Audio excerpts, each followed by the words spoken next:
C'est quoi vos deuxièmes prénoms? J'ai pas ça. T'as pas de deuxième prénom? Non. Moi, c'est Francis. C'est vrai? Ouais. Et Je sais pas toi, d'où ça vient les deuxièmes prénoms. Nathalie et Françoise. Ok. Et le prénom de votre premier animal? Lily. Donc toi, comme c'est- ma fille. Lily. Ok. Donc toi, ton nom de star, c'est Nathalie Lily. Ça fait un peu actrice de boule. Pour une Ouais, Nathalie, c'est pas ouf. Lily. Ouais, c'est bizarre. Non. Toi, du coup, c'est quoi? Francis Zoé. Ouais, ça peut le faire. Franchement, Ouais, mais- ça peut le faire. Je ferais quoi comme carrière? Francis Zoé, pour moi, c'est un mec qui fait des documentaires. Ok. Moi, je dirais de la variette un peu. Ou de l'accordéon. Francis Zoé vous présente les reprises de Michel Sardou. Ouais, je suis Et un là, feat Adrien, le avec Laurent pauvre, Voulzy. il a pas de deuxième prénom, il peut pas jouer. On peut lui en trouver un. Ouais, tu peux choisir. Adrien. Je peux choisir mon prénom? T'as Bah un ouais. parrain ou pas? J'ai honte, je sais pas qui c'est, je sais plus. Voilà. Je vous ai dit, j'ai pas de mémoire. Est-ce que t'as des oncles et tantes? Ouais, des j'ai oncles des oncles et tantes. Ouais. C'est quoi leur nom de tes oncles? Roland. Adrien Roland, Roland. c'est stylé. Adrien Roland ce soir pour présenter le Bah match non, de ouais, c'est- football. Attends, mais non, c'est Roland plus le nom de ton premier animal. Kiki. Roland Kiki. Ouais. Moi, j'aime bien. Animateur pour enfants. Exactement. C'est moi qui joue Avec- Casimir. Avec dans une carrière Casimir. problématique. Ouais.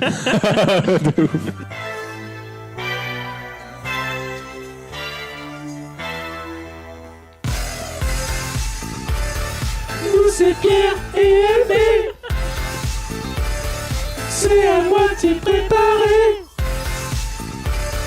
Mais on va bien s'amuser. C'est le Zigzag Podcast. Et oui Oui. Oui. Bienvenue dans cette nouvelle saison du Zigzag Podcast. Je chante. Moi, je ne suis pas du tout. Niveau improvisation, rien Toujours du tout. zéro. Le refus d'obstacle. Non. On n'a rien amélioré de l'année dernière. Voilà, toujours présenté par Pierre, ici présent. Et LB ici présent. Bonjour. Bonjour. Oui. Merci. Est-ce que tu as passé un bon été? Franchement, non. Très honnête. Mais la reprise, la rentrée est très cool. Ouais, trop Voilà. content de redémarrer le Zigzag Voilà. Podcast. Ça m'avait un peu manqué. Et aujourd'hui, nous avons deux beaux invités. On est beau. Oui. Notre première invitée est la première à faire une deuxième apparition dans le Zigzag Podcast. Peut-être parce qu'elle est notre invitée préférée. Ou simplement pour améliorer notre quota d'invités féminins. Je déconne. Imagine, on t'invite juste pour ça sur scène. Non, je déconne. Imagine. Évidemment, c'est une blague car nous, on t'adore. Et si ça vous fait chier de entendre les mêmes personnes, bah, allez vous faire foutre. Parce que nous, on parlera d'elle jusqu'à ce que la daronne soit à l'abri. Non, si on l'invite, c'est surtout parce qu'elle vend un superbe appartement de 73 mètres carrés avec 2 chambres, un balcon, une cave et un grenier. Il est idéalement situé quartier de Lafayette à Angers. N'hésitez pas à nous contacter pour plus d'informations. Allez, donnez-moi le synonyme d'un bourricot et le nom d'une coupe internationale de tennis qui se joue en double. C'est Anne Davis. Oui. Merci. Ça fait très plaisir de te recevoir, Anne. Merci Oui. les gars. Moi, Deuxième je suis fois. contente d'être venue aussi. Oh, bah écoute.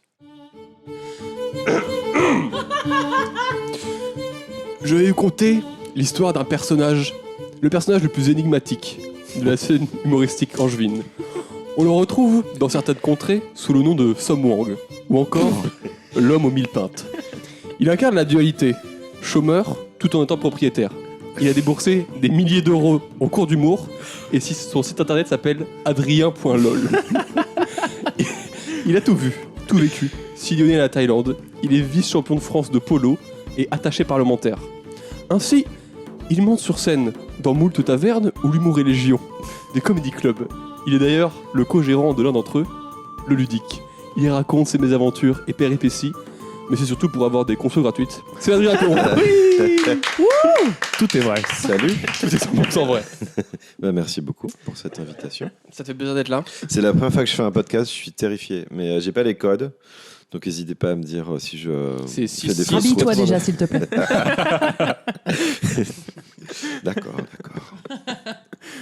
Malheureusement, c'est un Bienvenue podcast dans où le on ne Zigzag boit pas. Merci beaucoup. Comment? C'est un podcast où on ne boit pas, malheureusement. Alors peut-être rappeler, pendant que je faisais la présentation, il a vraiment mis dans le groupe WhatsApp « J'emmène du vin ». J'ai hésité à le mettre dans la présentation en disant « Ça explique bien l'invité Non mais tant qu'il y a des M&M's. Moi, c'est ce que je disais à LB, manger et parler de moi, c'est mes deux passions dans la vie. Donc je pense qu'on va passer un bon moment. Moi aussi. Alors, j'ai un petit jeu. Est-ce que vous aimez bien les blind tests? Oui. Ouais, J'adore oui. ça. Super. Parce qu'en fait, cet été, j'ai commencé la flûte. J'ai fait des petits enregistrements. Quelle flûte? Vous allez voir. Vous allez découvrir des petits morceaux que j'ai préparés. C'est tout simplement des morceaux de Est-ce musique qu'on est dans des catégories ou... connus. On doit Ok. trouver la catégorie connue. On a trouvé l'artiste. Non, il y a de Ouais, artiste. Vous nom pouvez du trouver, des fois, c'est des films. Des fois, il y a un titre et un artiste. Est-ce que si c'est titre et artiste, il faut donner les deux ou juste l'artiste suffit? Franchement, comme vous voulez. D'accord. Mais je suis trop Ça chaud. me va. Prêt? La pression, la pression.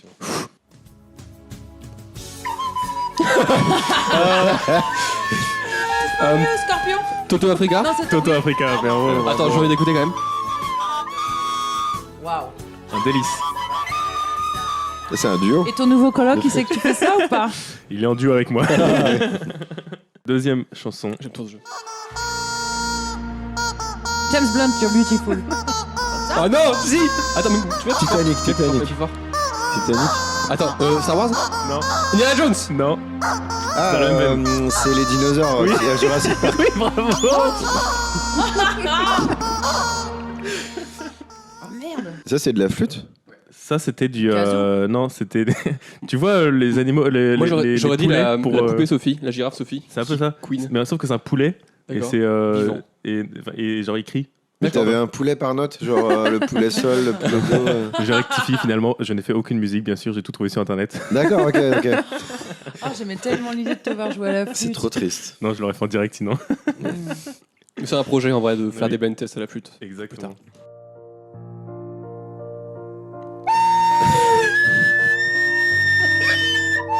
Ave Maria. Oui.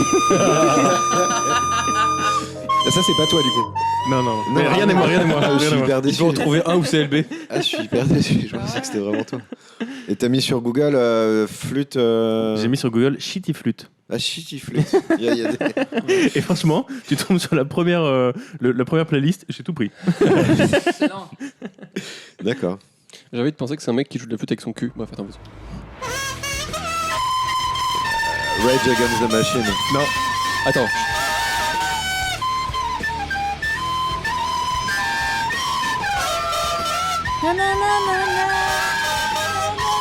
C'est pas Evanescence. si c'est Evanescence. C'est quoi? Ah ouais. Evanescence, Bring Me to Life, un truc comme ça. Voilà, c'est ça. La gothique.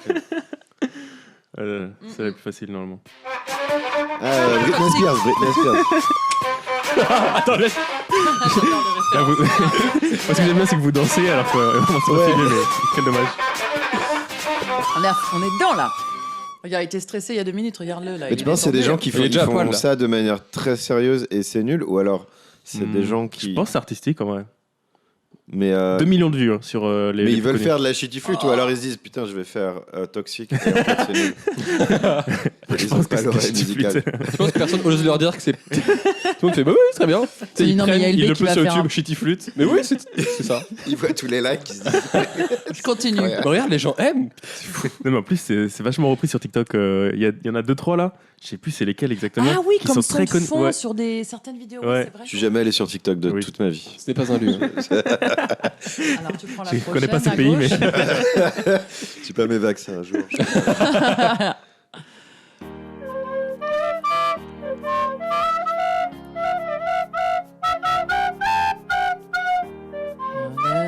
Libéré, délivré, c'est la Reine des Neiges. Mais je l'ai entendu 100 fois, donc forcément, mais je la chante tous les soirs. Je la connais. Ah ouais. Oh la vache. Ça peut être considéré comme la torture, ça. Je crois que j'ai Ouais, un problème c'est C'est ça, clair, avec 50 fois de Twitter, suite à c'est- quelqu'un. My heart will go on.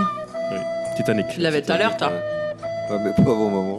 Ah, désolé. C'était il y a 3 chansons.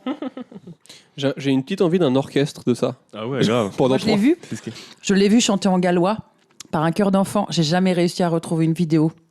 Parce que j'étais la seule à rire. C'était au Pays de Galles, j'étais la seule à rire. Les gens étaient obnubilés. Moi, je chialais de rire. Mais j'étais seule et c'était extraordinaire. Parce que c'était nul à chiffre, c'était équivalent à ça. Mais je m'attendais pas à ça. Le gallois, c'est comme ça. Ah ouais. Et il chantait ça. Elle chantait et- en gallois. en gallois. Ok.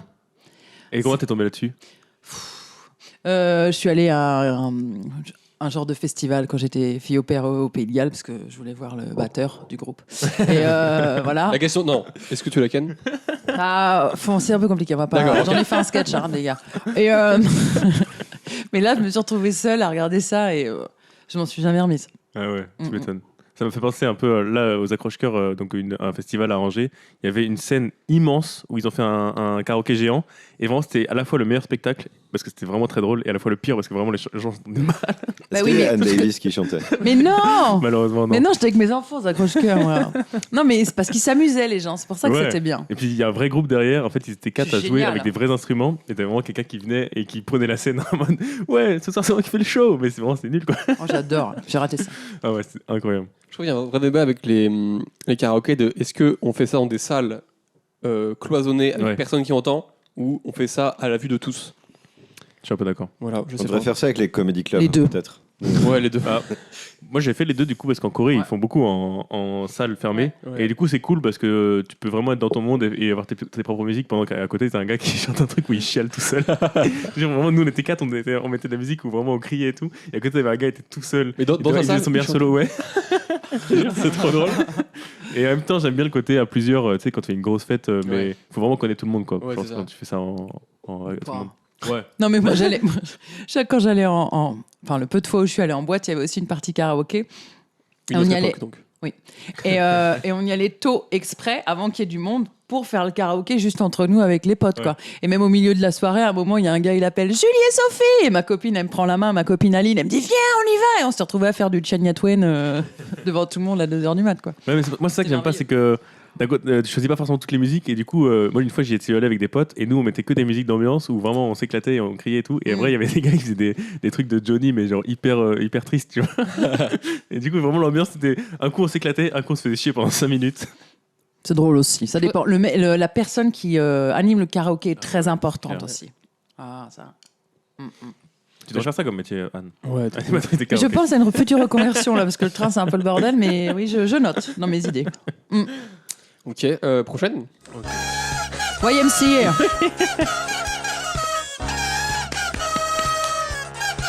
On dirait un peu une farandole de Toussaint Peter.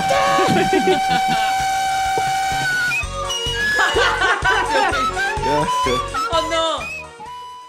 Il est perdu, le gars. Là, il a abandonné. J'aime bien le moment où il y a vraiment trop d'instruments, il se dit allez, juste je souffle à fond. Je crois qu'on va arriver sur la dernière. Déjà? Mais il y en a plein d'autres, non? Eh bah écoute, Tu veux que je te laisse on, répondre, les a- Adrien on en a fait pas mal. Hein. Moi, J'ai pas de neurones. Calling a bad romance, Lady Gaga. Exactement. Ah ouais. Bravo. Et la dernière, je crois, tac. Les Spice Girls. Wannabe. Indiana Jones. Star Wars, c'est Star Wars. Ah bah oui. J'ai adoré la conviction. Donc, il a pas la mémoire des visages, il a pas la mémoire des noms. Il a la mémoire de rien. C'est un truc épique, quoi. C'est un truc. Ouais, c'est ça. Ouais, Un film. grand film. C'est fini? Et oui, c'est fini. Putain. Merci Bah, beaucoup merci, pour mais- ce moment. De rien. Excellent jeu. Merci beaucoup. les joueurs de flûte. Bah merci, Merci à eux, ouais. Shitty Flute sur YouTube parce que tu m'as fait un grand service. Il y a ça pour tous les instruments, genre shitty drum ou non. Je t'avoue que j'ai cherché harmonica, j'en ai pas trouvé beaucoup. Ah ouais, shitty harmonica. Parce que c'est pareil, en fait, c'est tout pas shitty. Ok, bon bah voilà, maintenant on peut passer au jeu des M&M's. Let's go. est-ce que Parlez de tout- Bobby là. Tout le monde connaît le jeu des M&M's du coup. Oui. Bah, il faut manger un M&M's et On après. fait ça comme si on était mondialement connus. Tout le monde connaît le jeu des M&M's. Oui, vous, chers 3 millions d'auditeurs. Qui ne connaît Sachez pas le vous jeu des aussi. M&M's, enfin. Excusez-moi. Non Je mais peux, ouais, je peux manger ouais, vas-y. Ok, Bah, allez. peut-être non, mais peut-être Expliquer un peu les règles. bah oui, on va Expliquez dire. les règles. Donc on prend un M&M's, il y a une couleur et suivant la couleur, on a une anecdote qui correspond à une question que j'ai devant moi. Ok, Tu es prêt, Adrien? je suis prêt. Ok, Je suis vas-y. prêt. Jaune, Alors jaune, c'est un souvenir d'enfance. un souvenir d'enfance. Je vous ai dit, j'ai aucune mémoire de ma vie. Un souvenir tout court. Qu'est-ce que t'as mangé à midi? Je suis sûr il peut genre inventer un souvenir et en fait c'est un film. On va savoir. Vous avez ça aussi? Attendez, juste parenthèse. Des fois, vous avez des souvenirs. Vous savez pas si c'est un rêve ou un souvenir. Tout le temps. Ah ouais? Ah ouais, c'est trop chiant. C'est Parce qu'en fait, des fois, moi je sais que je me souviens très bien de mes rêves. Et du coup, des fois, mes rêves, je m'en souviens comme un souvenir d'enfance. Et du coup, je me dis, putain, est-ce que c'est arrivé ou est-ce que c'était un rêve? Tu vois? T'as jamais eu ça? Non. Putain. Moi, Alors genre- ça m'arrive de me réveiller le matin d'un rêve c'est réel et tout et de me demander ce qui s'est passé, mais non, je fais la En part gros, c'est des comme si choses. tu avais ce truc-là, bah après, tu t'en souvenais toute ta vie. Et au bout de 10 ans, après, à un moment, tu te rappelles, tu te dis, putain, mais est-ce que ça c'était vrai ou pas? Non, enfin pas moi en tout cas. Mais j'ai appris que les rêves, ça sert. Enfin, le fait d'oublier les rêves, ça sert à ça. Le Oui. cerveau, c'est tellement ça te défonce tellement l'esprit si tu gardes tous tes rêves qu'il les supprime parce que si tu les gardes en tête, ça te rend ouf. Donc c'est pour ça qu'il les supprime hyper vite dès que tu te réveilles. Ouais, c'est ça. Pour éviter que les émotions que tu as vécues dans ton rêve elles continuent, parce que par exemple, tu vois les chiens qui s'échappent et tout, c'est pour éviter que quand ils se réveillent, ils se courir tout le temps. J'ai un souvenir. Let's go. Let's go. Mais c'est un rêve en fait. J'ai un souvenir, je sais plus en quelle année c'est, à quel âge non plus. Mais Déjà, tu l'as. j'étais au Sénégal et il y avait une course d'âne. Tu fais exprès ou Ah ouais, âne Que des avec dames un qui- accent. T'étais pas impliqué. Et du coup j'ai participé parce que je faisais du poney à l'époque. J'étais le seul blanc à faire la course d'âne et j'avais gagné la course d'âne. Ah, trop fort. J'étais très fier. T'as gagné quoi? J'ai gagné rien du tout. J'ai voulu inviter le mec qui m'avait prêté son âne pour lui payer un coca à l'hôtel et il l'a refusé. Parce Attends, que, mais t'étais petit ouais, j'étais petit. Ouais, ou je sais t'invitais pas, déjà à peut-être- boire des coca à l'hôtel peut-être 10 ans, quoi. Ah ouais, Ah putain. ouais. Classe. Et ils l'ont refusé parce que c'était pas un gars de l'hôtel, quoi. C'était trop Ouais. différent. Quoi. Ah, ok, trop stylé. trop stylé. Mais juste comme ça, t'as fait combien de pays dans ta vie? Ouais, c'est un délire. hein. Ça, faudra qu'on en parle parce De que. pays, je sais pas, j'ai pas calculé. Ouais, c'est vrai que t'as pas de mémoire. Donc... J'ai pas de- Beaucoup. Parce que rappelons-le, déjà, t'as vécu en Thaïlande. Ouais, j'ai vécu en Belgique, en Thaïlande, à Taïwan, au Cambodge, en France. Oui. Et après, d'autres pour plus en voyage, mais c'est le pays où j'ai vécu, quoi, on va dire. Putain, c'est un délire. Trop bien. Un peu en Irlande aussi, j'ai travaillé à Dublin. Un peu. T'as fait quoi Ah ouais. J'ai bossé pour une boîte d'assurance, je devais remplir les chèques pour les gens à qui on remplit les assurances. J'imagine que maintenant c'est des imprimantes qui font ça. Mais à l'époque c'était un stagiaire qui pendant 2 mois remplissait tous les chèques à la main. C'était nul comme job, mais nul. Mais, parce qu'en fait, on est d'accord, t'as fait une formation de psycho, t'as fait une licence de psycho, Ouais. et après, il s'est passé quoi? Où est-ce que ça a merdé? Blackout. Non, j'ai fait psycho et en psycho je m'intéressais beaucoup à l'interculturalité. Donc j'avais fait un stage avec des demandeurs d'asile et là la question m'avait pas mal intéressé mais pas forcément en termes de psycho. Et du coup je suis parti en Belgique faire un master en sciences politiques mais spécialisé dans l'humanitaire pour bosser dans ce domaine-là après mais plus sur du juridique on va dire. Et donc j'ai commencé à bosser pour des ONG en Thaïlande. C'est-à-dire, à la base, j'étais censé partir, j'avais un contrat au Caire, et puis je suis tombé malade, j'ai pas pu partir. J'étais hyper frustré, et après, je suis parti en Asie, et je suis resté 5 ans. Et là, je suis rentré il y a 5 ans. Ok. Et voilà, je suis content d'être avec vous maintenant. Et le Sénégal, tu étais vacances ou tu vivais ouais, là-bas? ouais, non, j'étais en vacances avec mon papa et ma maman. Parce que tes parents déjà voyageaient pas mal.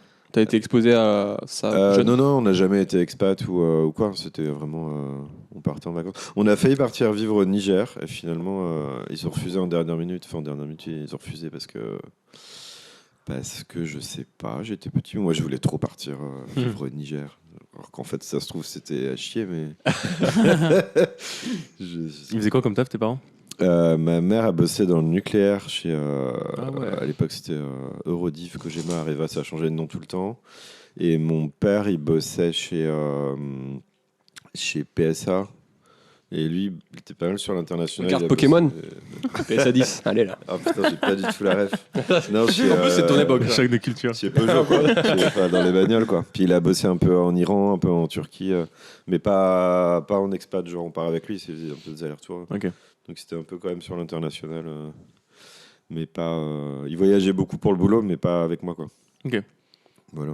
Je sais pas si c'est intéressant. Ah, si, C'est un si, peu long. intéressant. Ouais, c'est un peu long. On comprend. Dès que tu parles, on va te couper maintenant. Je peux manger un autre M&M Ouais, ou je t'en faut prie, que ce ouais, soit ouais, dans pas le de cadre souci. du jeu? Ah non, parce que je. Anne, Y a tu veux pas de cadre piocher? ici. Donc pas un jaune, c'est ça? Bon, n'importe. Bah, pioche, enfin, tu. Voilà. Stop! Bleu. Alors, bleu, c'est un truc que t'aimerais faire avant de mourir. Ça peut être Pardon. autant. Je l'ai à l'esprit, je peux pas vous le dire. Non, si, je t'en supplie. Non. Je t'en supplie. Ton mari ni tes enfants ne le sauront. Un sketch qui marche? T'as dit quoi? Hein? Non, j'ai Quoi rien dit, j'ai rien dit. Non, je sais pas. C'est que ça relève de l'intimité, c'est pour ça, mais je sais pas pourquoi, c'est ça qui m'est venu premièrement à la tête. Juste d'être peut-être une fois. Implore 3. Alors, peut-être. À 4. Ou... Voilà. Non, mais juste, je sais pas Et on pourquoi, est tu sais, combien c'est autour souvent de la les table trucs clichés ou le faire avec, voilà. Oh là, c'est nul comme réponse. Bah non, pas du tout. Je sais pas pourquoi c'est ça qui me vient. à Du coup, l'esprit. c'est un plan à plusieurs.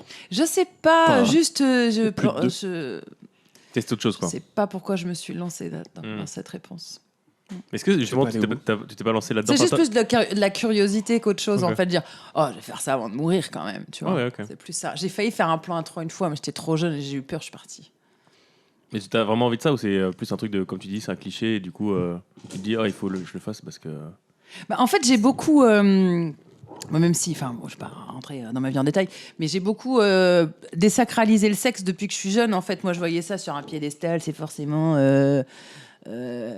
c'est l'amour, des sentiments, gna, gna, gna, gna. Et en fait, avec le temps, bon, pas maintenant, là, je suis mariée, ça va bien, mais je veux dire, tu prends une certaine distance et tu peux juste te dire que tu peux faire certaines choses juste selon ta situation, juste pour t'amuser ou pour voilà, mais qu'il n'y a rien de grave ou de mal ou de machin. En fait, c'est peut-être juste pour ça que j'ai cette idée-là qui Ok. m'est venue en tête, c'est tout.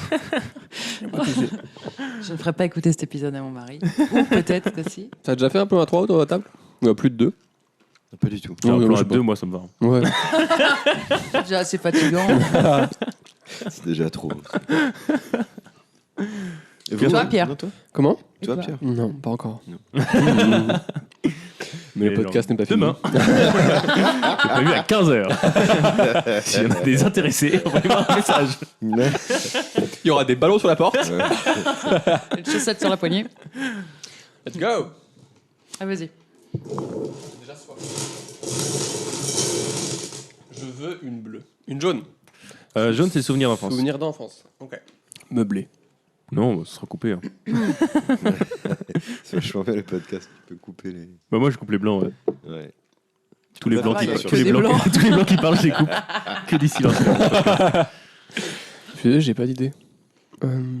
L'école, Ça peut voyage, être heureux vacances. comme moins heureux, comme Si on prenait un souvenir heureux. Juste Il n'y en a un- pas. un truc qui te manque peut-être de l'enfance, ou un truc qui te manque pas peut-être de l'enfance. Ah putain, ouais. Je pense que c'est de pouvoir choisir mes relations. Tu vois, genre, par exemple, moi, j'ai un grand frère qui a 4 ans et demi, voire 5 ans de plus que moi, et une grande sœur qui a 12 ans de plus que moi. Et vraiment, par exemple, ma grande sœur, quand je lui ai jamais parlé, c'est à partir de mes 18 ans que j'ai commencé à être pote avec elle et à vraiment avoir des vrais liens avec elle. Donc, il y a 2 mois. Et ouais, le plaisir de grandir et de pouvoir vraiment choisir nos relations et de pouvoir être pote avec des gens plus vieux que soi, en fait. Mm. Ça, c'est vraiment, bon, par exemple, nous, on est potes alors qu'on a 18 ans de différence, Adrien. Et Anne, 35 ans. 35 ans. Et vraiment, je trouve ça trop kiffant. Je commence à kiffer de plus en plus la vie d'adulte, de choisir. Et peut-être aussi de moins subir. Ouais, de ouf. Parce que à l'école, genre, tu peux pas beaucoup choisir tes potes. Quoi. Enfin, genre, t'as 20 personnes, c'est tout. C'est vrai.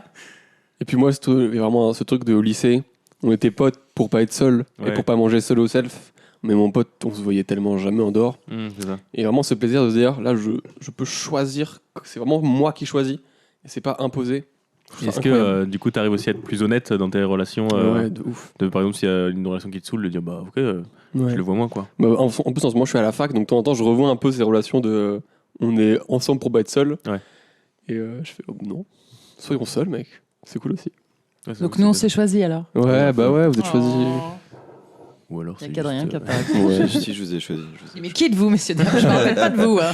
Vous aviez des M&M's, j'ai choisi tout. Moi, c'est juste pour un plan. Après, c'est aussi, je pense que quand tu grandis, tu choisis aussi plus les lieux où tu vas ou les activités que tu fais, ce qui fait que tu rencontres plus de gens qui te correspondent. Genre, souvent, moi je sais que les études supérieures, pour plein de gens, c'est l'endroit où tu rencontres des gens avec qui tu as le plus d'affinité. Parce qu'en fait, vous avez choisi les mêmes études, c'est que forcément, il y a un C'est truc déjà qui tilt. Et nous, déjà, par exemple, on est tous humoristes, donc on est tous un attrait pour les blagues déjà. Donc, on peut au moins connecter là-dessus, quoi. On n'a pas genre Ouais. zéro truc en commun. On s'est retrouvés. Oui, enfin, c'était ce qui nous a réunis. Oui. Oui, non, mais t'as raison. Et en même temps, j'aime bien ce truc de je sais pas, quand tu étudies ou que tu fais un cours de théâtre ou machin, ou même nous quand on fait des plateaux, t'es obligé de voir des gens. Parce que je vois, en fait, quand tu bosses, enfin surtout moi, je bosse vraiment à mon compte. Donc mes amis, j'ai complètement le choix. Mais si je veux voir personne, je vois personne. Il faut toujours faire la démarche pour avoir une relation avec quelqu'un, quoi, en gros, pour boire un verre. Et cette idée de, en fait, tu vois des gens parce que bah, tu vas au taf ou tu vas en cours et que tu es obligé de voir des gens. tu fais pas l'effort d'aller faire. Je trouve ça sympa aussi, un truc passif. Ouais. T'es immergé dans des relations sociales de manière assez passive. Je trouve que ce qui est hyper dur quand tu sors des études, de justement, tu as l'habitude de chaque année, tu vois de nouvelles personnes parce que dans le cadre des études, tu vois des nouvelles personnes. Et d'un coup, tu passes au monde du travail ou alors au chômage, où là, tu vois personne. Et c'est dans le monde du travail, tu vois vraiment les mêmes personnes pendant 10 ans, si tu restes 10 ans dans le même taf. Quoi. Après, il y en a qui ont de la chance aussi et qui trouvent Oui. dans leurs collègues de bureau leur meilleur pote du monde. Quoi. Moi, j'ai souvent été un peu jalouse de ça, mais c'est parce que le changement, même le changement de taf et tout ça, mais c'est pas figé, mais effectivement, si tu trouves une bonne personne, faut entretenir le truc. Ouais. Quoi. Tu vas pas te les taper dans ta classe C'est ça. tous les jours. Quoi. Et toi, tu penses qu'Adrien, le fait d'avoir été longtemps plus ou moins autonome dans ton métier, c'était inné dès le début d'aller chercher les gens, d'aller vers eux pour dire allez, on va boire un verre et tout? Ou c'était plus au fur et à mesure, tu t'es dit bon, bah, faut que je fasse des efforts pour pouvoir les voir? Bah, moi, en fait, c'était un peu chiant parce que comme j'ai vécu pas mal. En Belgique, c'est différent, c'est assez francophone et je bossais avec des collègues, on va dire. Mais après, à partir du moment où j'étais en Asie, j'ai beaucoup été dans des bleds où, genre, il n'y a pas de français, voire premier bled où j'arrivais, on devait être peut-être 5 blancs dans le bled. Et en fait, il y a un peu ce truc communautaire de tous les Français d'une petite ville, ils vont se voir pour boire un verre, même s'ils n'ont aucune affinité, même s'il y en a un qui a 20 ans, l'autre qui a 80 ans. Et du coup, tu te fais un peu des potes par défaut. Et il y a ce truc il y a beaucoup de gens qui vont être mutés tous les ans dans un nouveau pays ou quoi. Et du coup, tu dois te refaire des nouveaux potes tous les ans. Enfin, c'était assez chiant. Et t'es toujours en train d'essayer de te faire des potes. Et du coup, quand je suis rentré en France, je viens pas d'Angers à la base. Moi, j'ai fait des études, donc j'ai genre 4-5 potes qui sont restés. Et il y a eu le Covid, donc du coup, j'ai rencontré personne. Et il y avait ce côté. Je trouvais ça beaucoup plus dur en France de se faire des potes quand t'as 40 ans, en gros. Parce que t'as pas ce truc de l'école, de machin. Et qu'en fait, les gens de ton âge, ils ont tous déjà des potes. Ouais. Alors que c'est vrai que quand t'es expat, les gens de ton âge, ils viennent d'arriver aussi, il faut qu'ils rencontrent du monde. Donc, ils vont aller vers toi aussi, faire ce truc-là. Mais par contre, une fois que tu t'es fait des potes, je sais que par exemple, vous, il y a moins de chances que je vous revoie plus jamais, tu vois. Alors qu'en Asie, j'avais l'impression que je me faisais des amis. Tu t'investis à mort. Et en fait, 3 mois après, le mec, il est muté en Australie et tu le reverras plus jamais. Et c'est chiant, au bout d'un moment, tu fais même plus d'efforts et tu te dis, je vais rester tout seul parce que je vais plus m'emmerder à me faire des potes. Moi, j'ai changé ma façon de voir aussi comme ça. Maintenant, même des anciens potes ou anciennes copines, si maintenant ils font des efforts que j'estime pas assez, je laisse tomber. Même s'ils reviennent très bien à un moment où dire tiens on se voit machin, ok, mais j'ai toujours été celle qui entretenait le truc et tout. Pardon. Et j'ai décidé d'arrêter. Parce que je me dis c'est trop d'énergie pour un retour qui vaut pas le coup, ou ça m'énerve, ou ça me vexe, ou ça machin. Donc je prends ou. Ça se passe comment pour l'instant? Tu vois la différence mais ça prend du temps. Ça a pris du temps. Hein.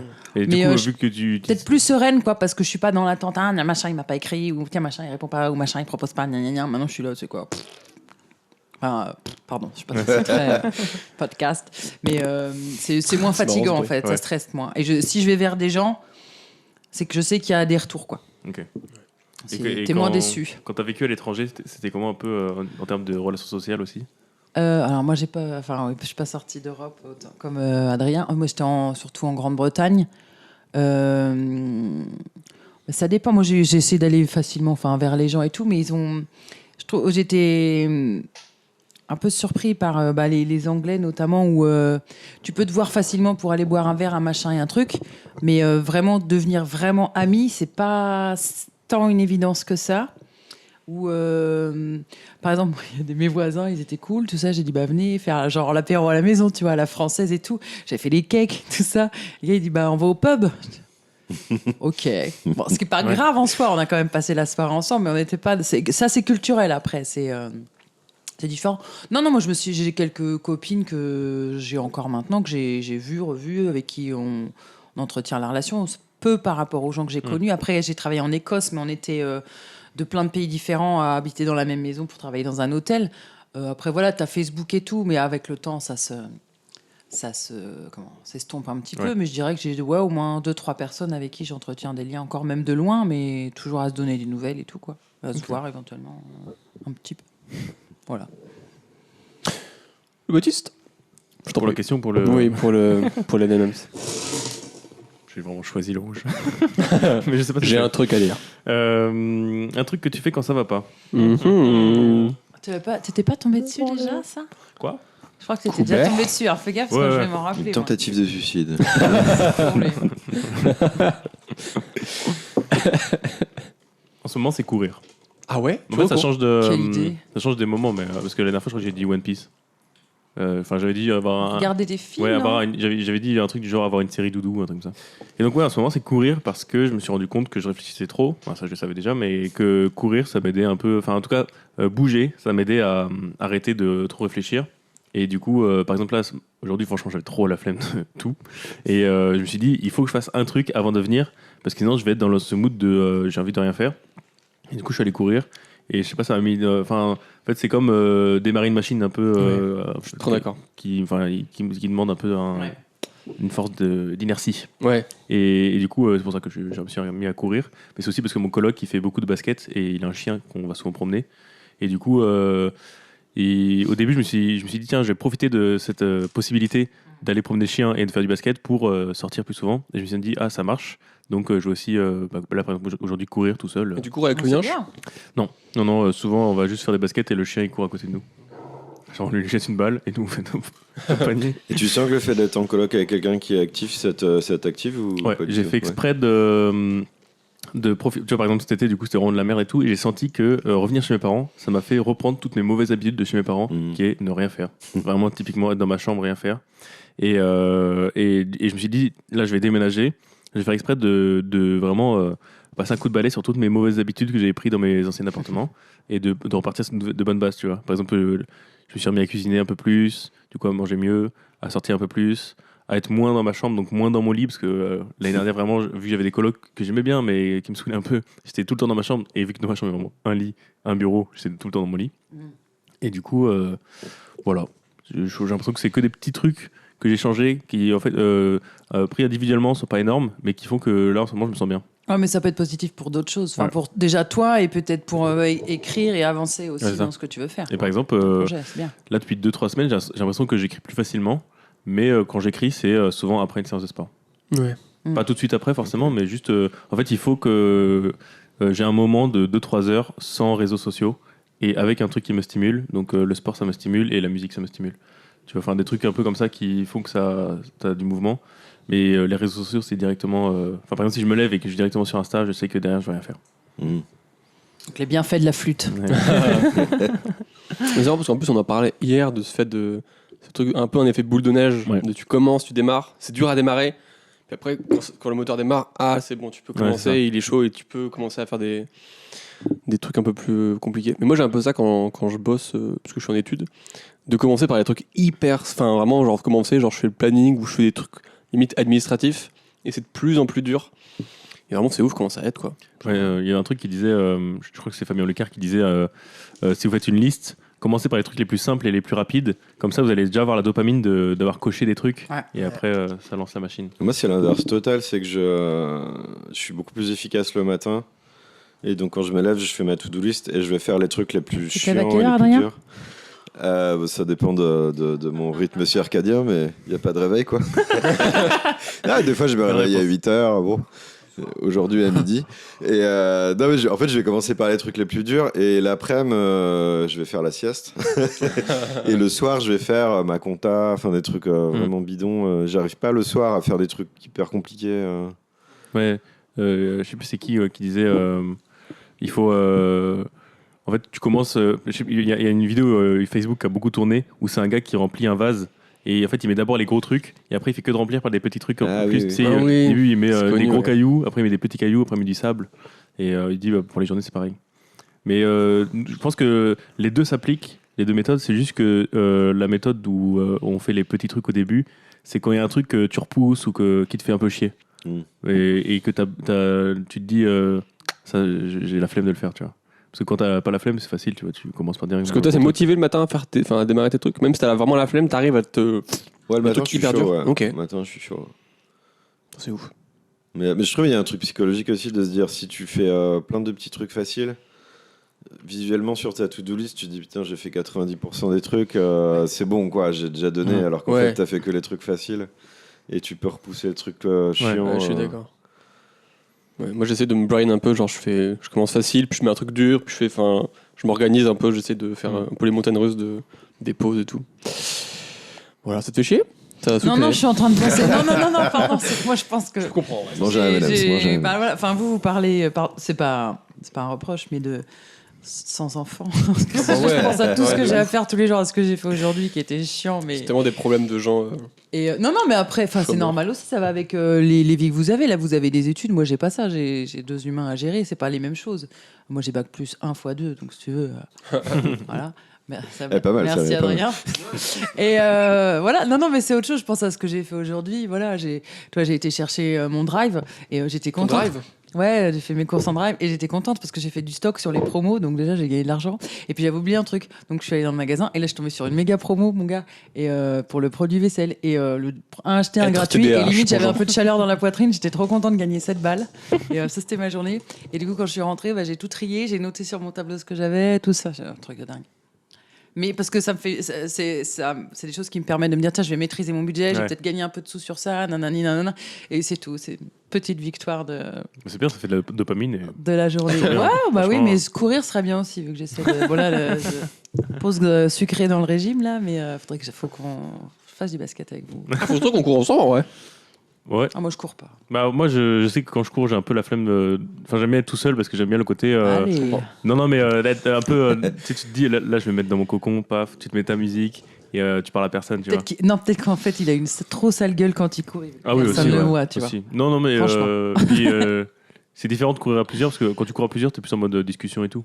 Alors, quand moi, t'es tout seul- moi, je suis vraiment. J'ai couru avec des potes, je fous mon casque et je dis on parle bas. On se suit. Vraiment. Ouais.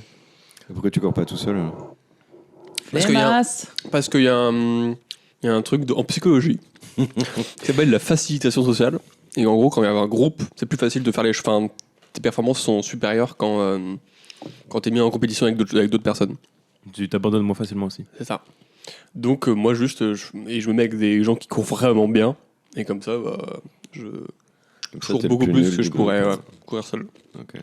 Hé hé. Ouais. Il y en a là-dedans. Voilà. Et ça, en vrai, c'est trop. Enfin, ça marche vraiment parce que, tu vois, par exemple, là, le fait d'avoir repris la saison de stand-up, je traîne avec beaucoup plus de gens qui font du stand-up et ça me remotive à faire du stand-up.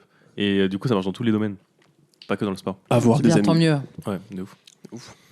Tu veux piocher, Adrien? Monsieur Coron. Ah ouais, parce que j'ai faim. C'est bizarre de t'appeler Monsieur Coron. Monsieur Coron. Monsieur C'est Corail. très sérieux, je trouve. vert. Ouais. Comme- Vert. Vert, c'est un tips du quotidien. Quel qu'il soit. Qu'il soit se torcher debout ou boire de l'eau. J'essaie de passer une idéologie là. Mais on a une grande discussion là-dessus. Ah bah voilà, on en parle. Non mais j'avais un copain à Paris qui est humoriste et qui faisait une scène où il mime genre il est en train de se torcher et il est debout. Et nous on lui disait mais c'est incohérent ton truc parce que les gens ils vont bien voir dans tes gestes que t'es pas en train de te torcher parce que t'es déjà debout machin. Et il dit mais tout le monde se torche debout et en fait Mais oui. il y a un vrai clivage entre les gens qui se torchent debout et les gens qui se torchent. Moi je pensais que c'était même pas un sujet. Donc je suppose Oui, que mais toi tu de te torches ouf. assis. Bien C'est des sûr. mots équipes. LB, est-ce que t'es Assis. mon gars? Assis. Assis. Anne, s'il te plaît. Putain. T'es dans la team Je debout. suis une minorité, ouais. Eh ben c'est incroyable. Mais avant je pensais pas qu'il y avait un clivage sur ce truc-là quoi. Je pensais que Mais c'était si, pas. c'est hyper intéressant. Et même, tu sais qu'il y a des gens pour chier, ils sont obligés d'enlever leurs chaussures. Sérieux. Oui, je te jure. Il y a plein de teams comme ça. Il y a des gens, ils se déshabillent. Genre. Ils disent quand je dois vraiment chier un truc C'est vrai que si énorme. tu chies dans la douche, je vais mettre Il se des déshabille. habits. Il y a des gens, il faut qu'on leur fasse un massage. Enfin, c'est vraiment complexe aussi. C'était une blague. C'est trop drôle, mais. J'ai bien esquivé la question, je sais même plus ce Ouais, que de c'était la question. Un type Un du type quotidien. Ouais. Donc se Petite torcher astuce. debout. Un tips du quotidien. Avec force.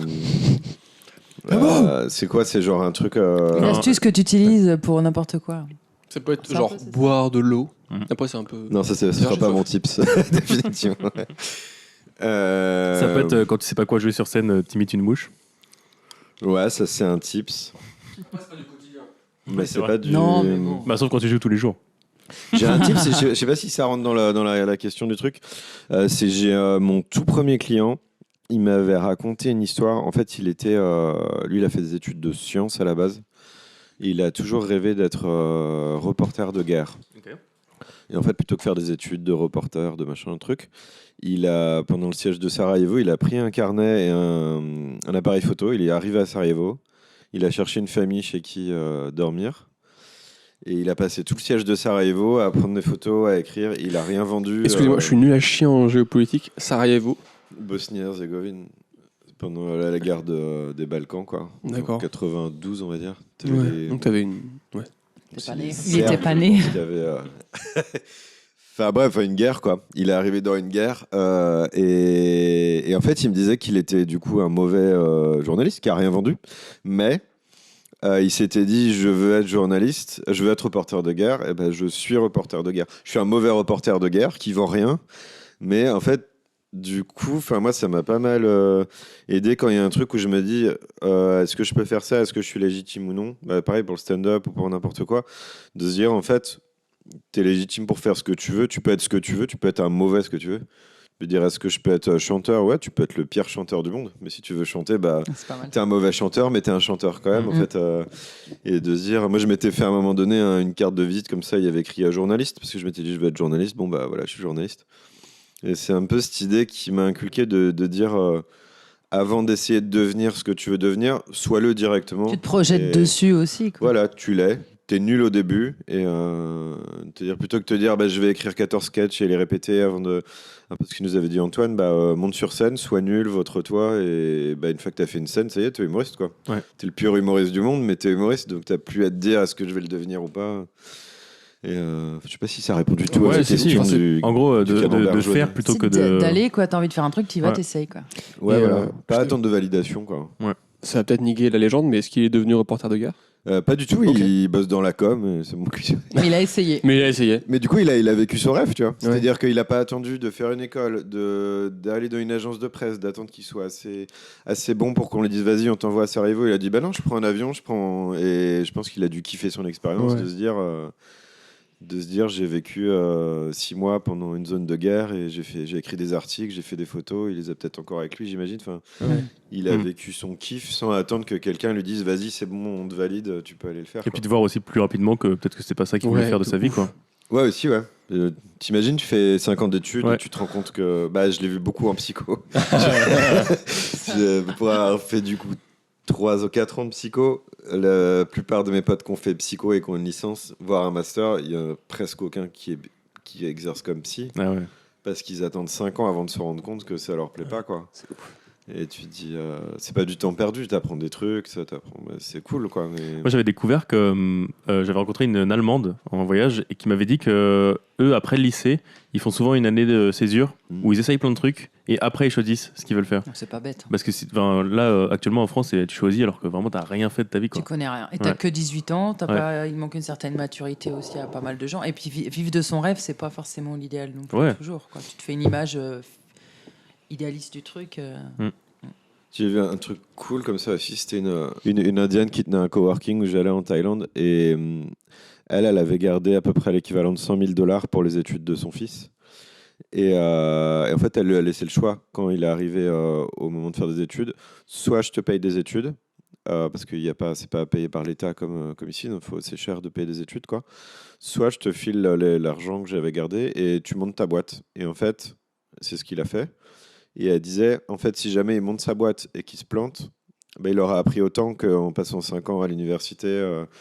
Et je trouvais ça intéressant de te dire, claque $100,000 à craquer une boîte. Et de prime abord, on va se dire, mais c'est de l'argent foutu en l'air. Et en fait, non, t'apprends autant que... Ouais, je trouve que les Américains, ils font beaucoup ça. Enfin, pas de claquer les 100 000 balles forcément, mais... Tu sais, genre, eux, dans leurs études, ils ont plein de projets à côté où ils essayent des trucs, ou même, tu sais, il y a plein de gens qui se disent, ils montent une petite start-up en tant qu'étudiants, et comme ça, ils essayent, et puis après, ça leur fait déjà de l'expérience au moment de choisir les études supérieures, etc. Mais nous, je pense qu'en France, tout le temps, les études restent assez théoriques, en fait. On n'a pas tant de stages que ça pour découvrir des entreprises. Tiens, je rêve d'être, je sais pas moi, architecte, va avoir une, tu vois. Puis ça dépend des cursus, parce que moi j'ai fait un truc très technique pour le coup. Ouais, mais souvent, on va dire le cursus classique général, tu as rarement des choses qui te permettent d'aller explorer des trucs et de faire des idées sur ce qu'est le monde du travail ou autre, quoi. Souvent, tu vois, dans les films américains, tu vois, ils sont là. Ouais, il me faut telle option. Et puis à côté, je fais ça. Non, il y a plein d'autres choses qui sont valorisées aussi Oui, avant. ouais. Donc ça pousse à faire. Je pense, puis tu prends les habitudes, quoi. Mais alors que paradoxalement, on est un peu obsédé en France par les études et les diplômes. Mm. Et donc, du coup, il faut, si tu veux faire tel métier, il faut que tu. Enfin, moi, je l'ai vu pour me reconvertir, c'était à chaque fois tu veux faire tel métier, il faut refaire 3 ans d'études. Ouais. Et c'est vraiment. T'étudies sans vraiment te confronter au monde du travail. Et une fois que tu as fini tes études, là, tu peux commencer à travailler et voir si ça te plaît. Tu te dis, bah. C'est un peu absurde. Genre, ma femme qui a un bac+4, par exemple, elle ne trouvait pas de boulot en France. Et elle avait postulé pour devenir nounou, quoi, pour garder des enfants. Et il disait, il faut avoir le BAFA, il faut avoir machin. Elle disait, il faut des études pour garder. Enfin, il y avait vraiment une culture en France de se dire, t'as quel diplôme pour garder mes gosses 2 heures par soir Mais comme mon mari, en fait, quand il est arrivé, c'est pareil. Ouais. Il avait 20 ans d'expérience dans la restauration en tant que manager. Puis il est arrivé, il était serveur. C'est pas du tout valorisé son expérience. Il n'avait jamais eu de diplôme. Il n'a pas eu des postes qu'il aurait pu avoir pendant 5 ans parce que c'était pas valorisé à hauteur des diplômes. C'est ouf, quoi. Bah, ma femme, pareil, elle a con, un bac+4 en design. Et le dernier poste à Bangkok, elle bossait en admin, genre compta et tout, chez TomTom, les GPS. Donc, Ah ouais. Ok. dans le bureau international, elle bossait avec l'Inde, avec Taïwan et tout. Et là, ça fait 4 ans qu'elle fait des sushis, quoi. Et elle n'a jamais réussi à. C'est tellement Elle est pas cliché. japonaise. Anne, c'est à toi de piocher un M&M's. Presque plus. Attends, je râle. Vous dites stop ou pas? Comme dans la roue de la fortune? Stop. C'était quoi? C'est un plaisir coupable. C'est pas possible. Aujourd'hui, N'importe quoi. Là, je dirais les M&M's puisque je suis censée. Enfin, je fais attention depuis 3 semaines. Moi, j'aime bien les séries neuneux. Mais quand, ouais. mais un peu, tu vois, enfin, ça rejoint un peu ce que tu avais dit au dernier. Mais en fait, quand ça va pas trop, quand le moral est machin, je me tente pas sur les trucs de zombies ou trop des trucs d'action et tout. Et genre, c'est du Glee ou du New Girl. Et ou même non, ou alors même vraiment genre les trucs un peu plus à l'eau de rose, tu vois, genre même le truc un peu genre ouais, les méchants qui sont dans le trafic de drogue, même ça fait pas peur en fait. Ouais, Même puis ça t'as pas tu te trop dis besoin pas de réfléchir, qu'est-ce qui quoi. va leur, enfin voilà, mais juste ça fait passer le temps parce que ton cerveau il décroche et ça fait du bien. Et même si j'en dis tu regardes ça, oui. T'as des séries un peu coup de cœur. Genre comme dans ça ce style-là, Ouais. Virgin River, Ok, je connais pas. c'est pas grave. Ça parle de quoi? Non, c'est pas des grandes. Mais ça me fait rire, quoi. Genre, tu vois, la meuf, elle arrive dans le bled parce qu'en fait, son mari, il est mort. Mais ça faisait des années qu'ils essayaient de tomber enceinte. Mais non, donc ils se disputent de ça dans la voiture. Accident, le mec, il meurt. Oh non, tout ça, ça va pas du tout. Donc Pour l'instant, c'est un peu elle va dans un bled et tout ça. Elle tombe amoureuse du gars qui gère le bar. Et tu sais, dans ces trucs-là, ils sont tout le temps hyper dispo. Le mec, il est gérant de bar. Il dit bah, si tu veux, je peux t'accompagner à ton rendez-vous cet après-midi. Bah, attends, c'est pas grave. Il y a machin qui va faire la fermeture. Ils sont 2, quoi. ouais. T'es là, c'est juste hallucinant. Et puis du coup, alors là, la fin, elle est géniale parce que là, du coup, ils se sont séparés un petit peu parce qu'ils s'étaient en colère sur des trucs et tout. Donc, entre-temps, elle voulait vraiment un enfant. Donc, elle s'est fait inséminer par les embryons de son mari mort. Et entre-temps, lui, il dit, bah non, on va se remettre ensemble. Il dit, oulala, j'ai un truc à te dire. Oh, laisse tomber, là, on attend le test de grossesse. Vraiment. Tu Moi, les as je trouve ça spoilé la hyper fin. anxieux. En vrai, tu sais que c'est juste pour déconnecter, quoi. C'est comme les gens qui Oui, non, regardent mais la voilà. télé-réalité en disant non, mais je regarde juste parce que ça me fait plaisir. Enfin, Oui, voilà. Je À une retiens époque, rien. c'était ça, Et exactement. juste, je déconnecte, quoi. Mais là, bon, là, j'ai des enfants, donc je sais qu'il y a. Enfin, je sais pas qu'ils soient pas loin quand je regarde des trucs comme ça, mais ouais, à une époque, c'était ça, de ouf. Genre, Ouais, la même le télé-réalité. replay des anges, laisse tomber. Ah ouais. J'ai arrêté. À moi? Oui. Vert. On a eu vert? Non. Ah si, un tips du quotidien. Méditer. Je reprends la méditation sérieusement. Franchement, ça fait trop du bien. Et t'as pas une astuce pour méditer, justement? C'est pas enfin, c'est horrible de dire ça, genre c'est pas compliqué en fait, il suffit de lâcher prise. Mais c'est ça le secret. Mais non, juste je me suis rendu compte qu'avant je méditais pas bien. C'est-à-dire que j'essaie de en fait méditer c'est tu te regardes faire au lieu de faire. Par exemple, avant moi quand je méditais, je respirais, je faisais là. Et en fait, le truc c'est tu te regardes me respirer. Et je me suis rendu compte que je faisais ça de la mauvaise manière pendant longtemps. Et c'est ouf, quoi. Genre, en fait, c'est comme si genre, tu mettais le projecteur sur quelque chose et d'un coup, tout. Enfin, il n'y a plus de tension. Enfin, c'est incroyable. Ça a eu quel effet dans ta vie? Moins de stress, je pense. Et je me rends compte de ça de plus en plus. Ça fait vraiment vieux daron. Enfin, personne qui a ses petites habitudes. Mais genre, quand je médite pas, je suis beaucoup plus irritable et je suis. Mais non, je suis mais beaucoup c'est chiant, pas en con, fait. c'est comme toi de courir tout à l'heure. Quoi. Ouais. Chacun C'est l'hygiène trouve de son vie, quoi. truc, bah Ouais, ouais. c'est ça. Mais Prends est-ce le que temps c'est pour toi aussi, quoi. est-ce que c'est genre ça se fait inconsciemment ou est-ce que c'est plus genre maintenant dès que t'es stressé tu vas réussir à prendre plus de recul qu'avant? Ouais, j'ai l'impression que c'est de manière inconsciente. Enfin, tu t'en rends pas compte sur le coup, mais je pense tu dézoomes un peu et tu vois qu'en fait c'est vraiment devenu plus une habitude, même s'il y a encore des petites des trucs qui restent, mais c'est incroyable quoi. Mais c'est Dis-moi. bien parce que au podcast quand j'étais venue, où tu disais que justement les petites choses du quotidien pouvaient être des gros problèmes pour toi en fait. Ok. Bon, pardon, je me rappelle de ce que disent les gens. Mais tu parlais de ça en fait, que des choses pouvaient sembler un petit truc pour quelqu'un d'autre et pour toi c'était une montagne. Donc là on sent déjà une différence De ouf. depuis, on sait bien. Et c'est vraiment genre le niveau. Enfin, j'ai l'impression que mon niveau de stress est vraiment genre. Ça va beaucoup mieux. Est-ce que de Peut-être le stand-up aussi. de te détacher des choses, des fois t'es pas trop détaché de tout? Ouais, bah. Je me suis rendu compte de ça, il y a pas longtemps, de peut-être trop être dans. Enfin, ça dépend des fois, mais des fois, je me rends compte que je mets le truc trop loin pour moi le ressentir, et peut-être des fois, ça peut porter à défaut, quoi. De se dire, on va pas ressentir les trucs, on s'en fout. Ouais. Et de laisser passer peut-être trop les choses. Donc, Des fois, je vois juste le milieu, en fait. Faut pas trop non plus. C'est Méditer, ça. oui, mais pas trop non plus, abusez pas. Mais quand ça implique d'autres gens aussi, des fois c'est pas facile de s'ajuster. Parce que tu Ouais. peux te dire, je prends cette distance-là, c'est ok pour cette personne, et puis finalement elle va être plus affectée que tu pensais. Donc ça demande de l'ajustement Ouais, de ouf. tout le temps en C'est fait, hyper dur. et ça t'apprend comme ça aussi quoi. Vous êtes comment par rapport à vos émotions? Vous êtes plutôt Le Baptiste veut apprendre. Comment non, on fait non. J'essaye juste d'animer un podcast. non mais c'est bien, on est sérieux aujourd'hui. Non mais c'est bien, vas-y Adrien. Je trouve ça hyper compliqué comme question. Je suis pas sûr de la comprendre. Comment tu vis ton stress, toi? Et notamment le stress positif? Le stress positif. Déjà, est-ce que tu trouves que tu as du stress positif des fois? Bah ouais, par exemple, pour monter sur scène, les jours où je suis pas stressé, je suis encore plus nul. Je trouve...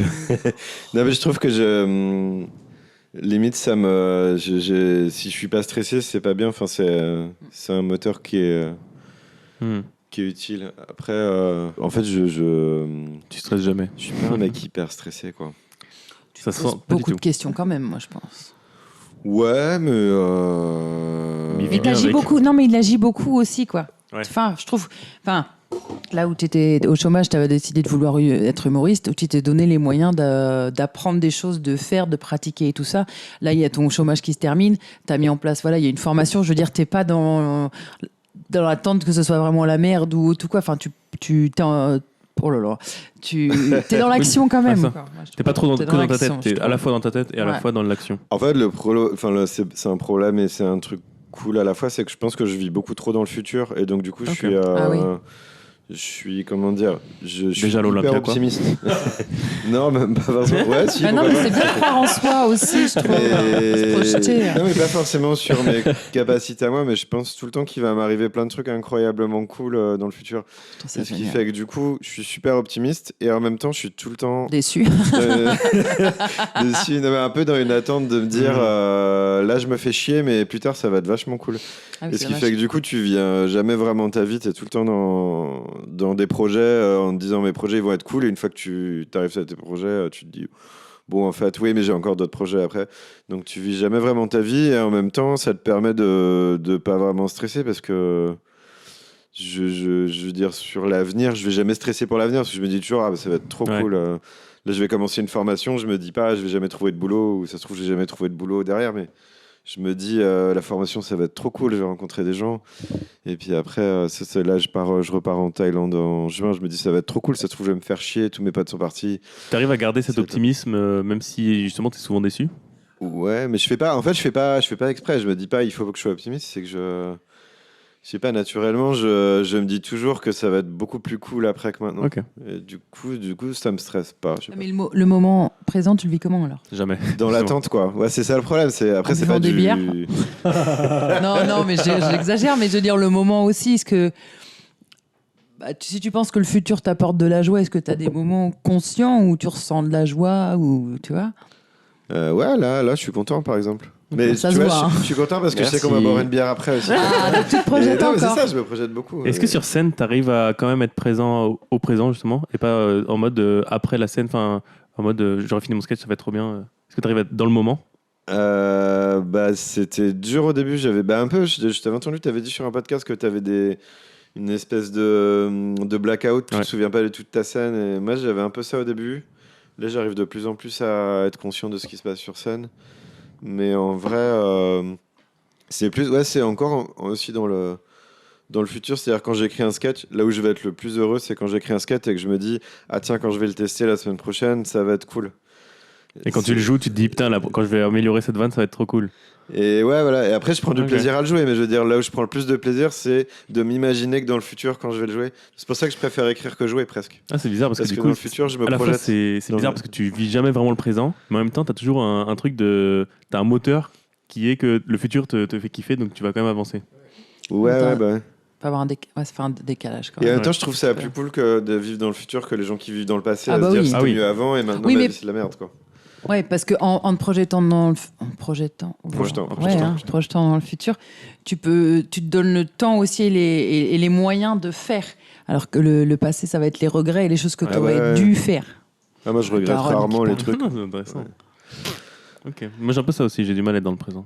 Et c'est hyper intéressant parce que ton optimisme peut te porter à défaut.